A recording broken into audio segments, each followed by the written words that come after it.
Ross Tucker, our good buddy, he'll be busy this week. He's busy every week. He'll be in the radio booth tomorrow night, Dolphins and the Bills. And then for CBS TV on Sunday, the Colts and the Titans. He called the Browns and Ravens last Sunday. Before I get to all of that, I'm going back to an article where you were quoted. This is May of 2025, where you have concerns about Caleb Williams. And then you were asked if you thought Caleb Williams would be in Chicago for the long haul, and you said no.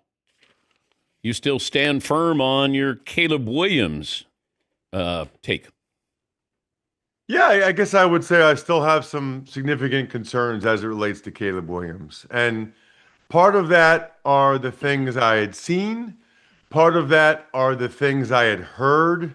You know, interestingly, since that radio interview, Tyler Dunn came out with an article where he spoke to a lot of people that spoke to some of the things that went on in Chicago last year that I had heard from people. So that was partially informed. But, you know, to me, Dan, it came down to a few things with Caleb Williams, right?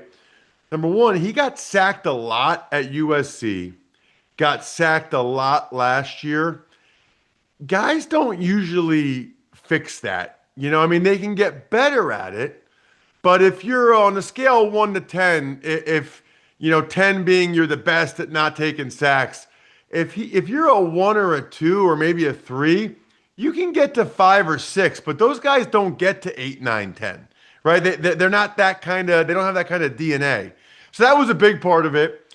But then even consistent decision-making issues, I would say, right? So the way he handled the end of the game against the Lions on Thanksgiving when the Bears were doing the right thing, call a play, run the play, then you use the timeout. He audibled, didn't realize why they were doing what they were doing, and then we ran out of time, and everybody blamed Eberflus, and Eberflus knew he couldn't throw Caleb Williams, number 1 pick, under the bus. And then even just like this stuff with he and his dad talking with Seth Wickersham and telling him how they tried to get out of there in Chicago. They didn't want to be there. I just would say, Dan, there's a lot of examples, even off the field, of questionable decision-making. And when you stack all of them on top of each other, it starts to become concerning. Like, the way I look at it is, okay, who are the other guys that are top 10 NFL quarterbacks who have some issues with in-game management, have some off-the-field issues with decision-making, whether it's their dad or them or whatever, take that many sacks. You started to stack some things, you know, and then that article comes out, by the way. This is why I got asked that, Dan, in May. That article comes out. It's the start of the Bears offseason program, and he doesn't talk to the media. It's like the first thing you have to do after an article like that comes out is just address it so it goes away. Because everybody's going to keep talking about it until you say something about it. So there's just kind of a pattern there of what I would phrase questionable decision-making. All right, let's turn our attention to tomorrow night. And you got the Dolphins 12.5-point underdogs. Divisional rivalry game in Buffalo. This game, I expect Buffalo to win. It's the next 3 or 4 games. I think they have the Jets, they have the Panthers, they have the Browns, and they have the Chargers. Those are 3 of those games are winnable games. If they lose to Buffalo, okay. But if you lose 2 of 3 to those, subpar teams, that's when you might see a move there with Mike McDaniel as the head coach. Your thoughts? I think that's probably accurate. There are some people speculating that because it's a Thursday night game, it's a primetime game. Dan, I always say that primetime games count like 5x in the court of public opinion, Yeah. So if it's a primetime game, everybody's watching all at the same time. If they look really bad on Thursday night, if they get blown out, then it's almost like they got a lot of time before that next game. It's almost like a mini bye. You have the whole weekend for the owner to just think about it and simmer over it. I think there is the possibility, if it's that bad on Thursday night, that they would move on from McDaniel. Oh. I think it's more likely that they would give him the next few games, but then that's always an interesting one too, because if the owner's already made up his mind, does he want to give him the chance to win those next couple games? The problem, as I see it, for the Dolphins is they kind of tried to put the toothpaste back in the tube a little bit. I mean, everybody knows that the players, I guess the nicest way to phrase it would say that the players had a lot of freedom or have a lot of freedom down there and with the culture. And so they tried to pull back on that a little bit and make it a little bit more restrictive. I think that's really hard to do in life, right? Like, because these players know what you've been like the last couple of years. Now all of a sudden you're going to change. So it's like, okay, so first of all, we don't really buy it. We don't really buy you're going to change. And secondly, if you're going to change, then you're not really being who you are. You're not really being authentic. It's almost like you can't win either way at that point. But do players want to be coached by, a Dan Campbell? Or, because I'll hear, oh, he's a players coach, players manager. And then, like Terry Francona was the perfect manager in Boston until he wasn't the perfect manager. Oh, they're taking advantage of him. He's too nice of a guy. He's a players manager. That's why they're winning. Come on. Make up your mind.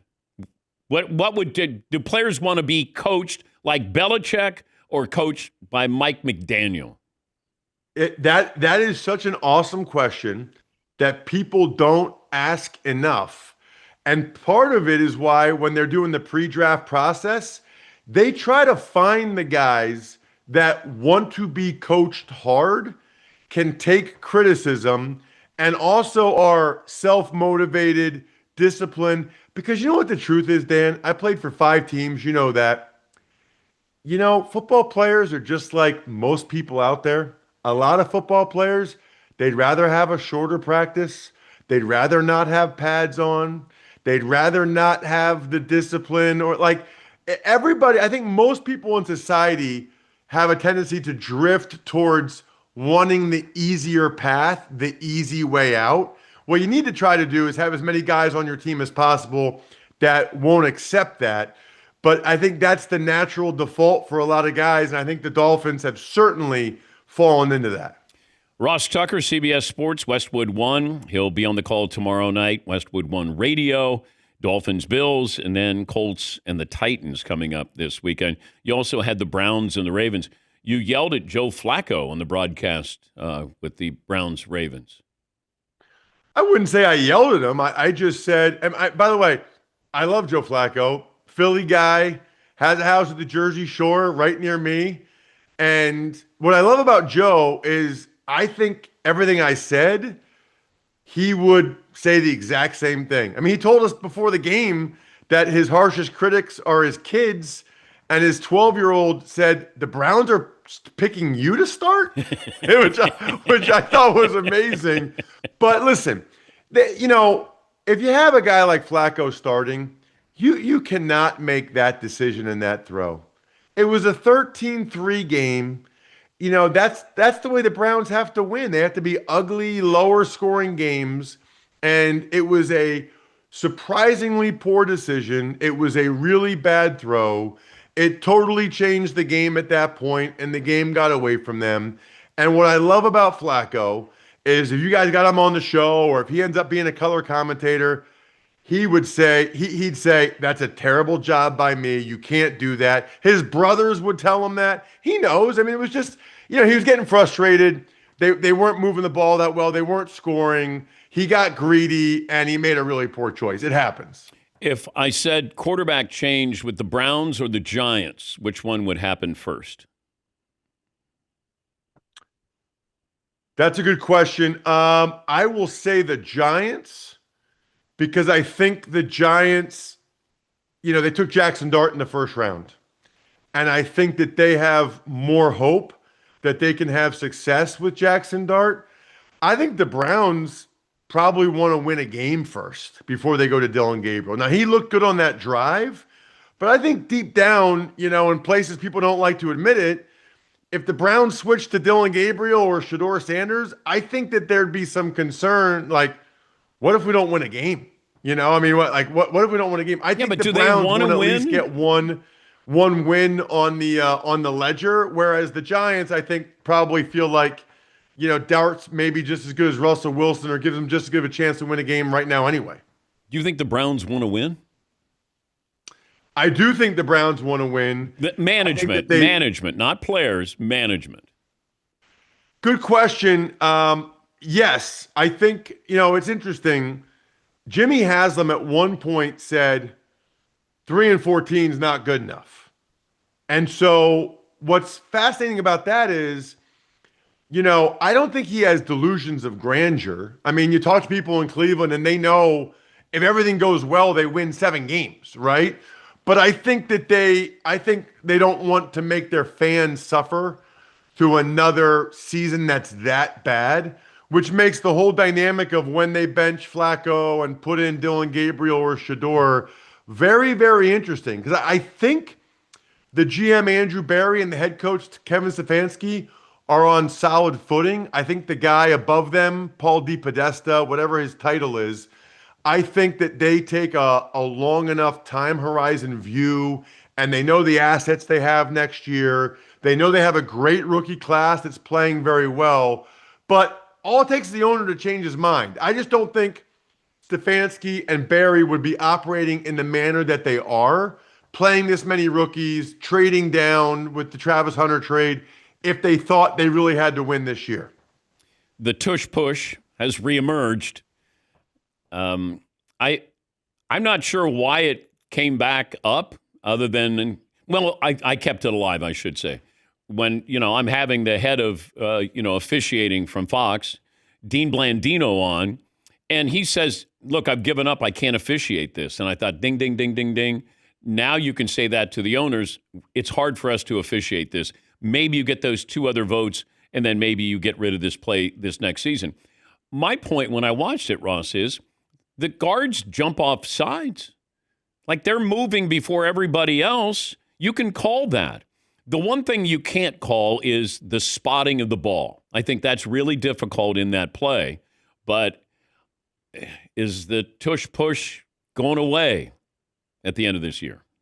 Well, number one, I don't really understand why the officials didn't call the false starts on the Eagles guards, and they should have. And then that would have changed things significantly. And let me just tell you right now, we know the NFL doesn't like the play and has pushed to remove it. So they're going to be watching those guys very, very carefully. I think this is probably the last year for it. I think when you have that prominent of a game and you have multiple false starts that aren't called, I think that would be enough probably, Dan, to convince a couple of owners to be like, what are we doing here? I mean, so that might have been a situation, right or wrong, where the Eagles kind of won the battle but lost the war. My guess is this is the last year of it. I still find it fascinating that no one else has been able to replicate it. I mean, that's the impressive thing isn't that nobody can stop it. This is a quote-unquote copycat league, right? I mean, Jonathan Gannon, Shane Steichen, Kellen Moore, all these guys are head coaches that came from Philadelphia over the last couple years, and they still can't replicate it with their teams, which then goes to show that it's not the technique as much as it's the people doing it, which isn't that, like, shouldn't that be a credit to the Eagles and not something that they try to get rid of if the Eagles have personnel that can execute something better than others? Yeah, that's what I've said.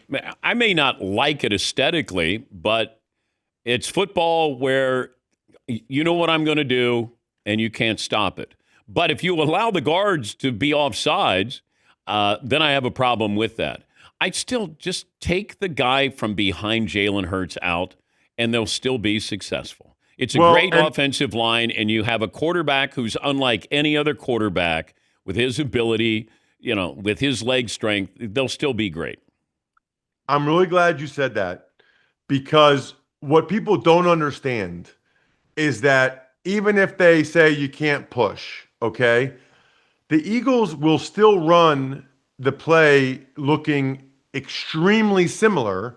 You just won't have the guy come up and push them from behind. They'll still have a lot of success with it. People still won't like it stylistically. The injury risk portion of it with the O-line, D-line in those crouch, that's not changing. That's not changing. Yeah. The guy coming from behind and pushing the quarterback, that doesn't really change the injury risk part of it. So I don't know. I mean, they're gonna outlaw it after the year. I'm very confident. And then the Eagles will just do regular quarterback sneaks and have a lot of success. But Dean Blandino said something yesterday that really caught my attention. He said he thinks because the Eagles won the Super Bowl that the other owners didn't want to seem like sour grapes, and then they voted against the tush push, and maybe that's why it survived. That if the Eagles don't win the Super Bowl, then it doesn't come across as sour grapes, that we can't stop it, so let's get it out of the game. Whether that's, a motivating factor in the offseason, I don't know, but this is the former head of officials saying that. Yeah, I mean, 22 voted to get rid of it. So only 10 voted to keep it.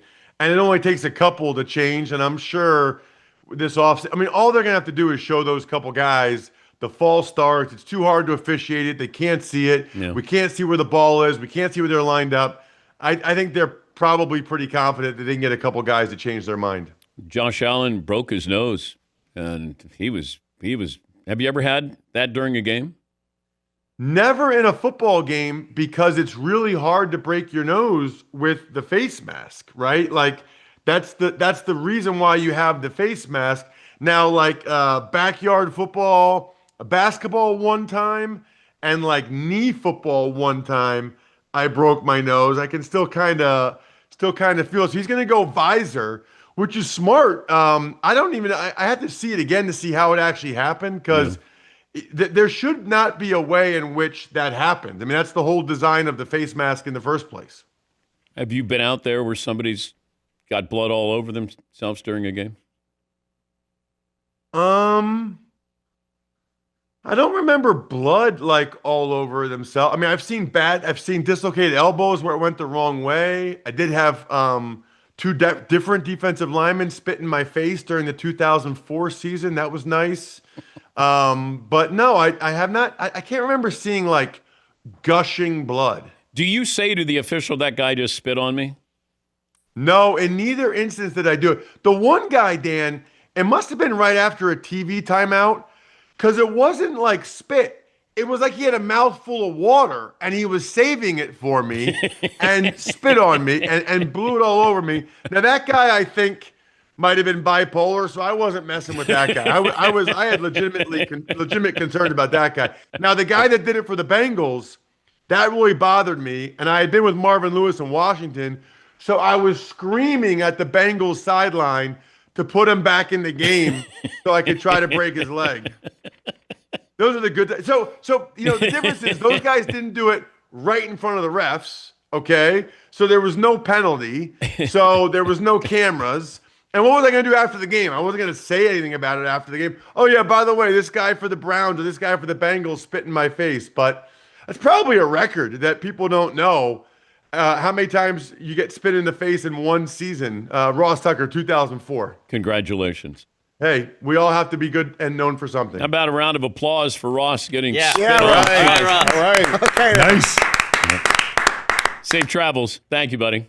Sounds great. See you guys. That's Ross Tucker. He'll be in the radio booth, Westwood 1. It'll be Bills Dolphins tomorrow night, and then Sunday on CBS, Colts Titans. Take a break. Your phone calls next.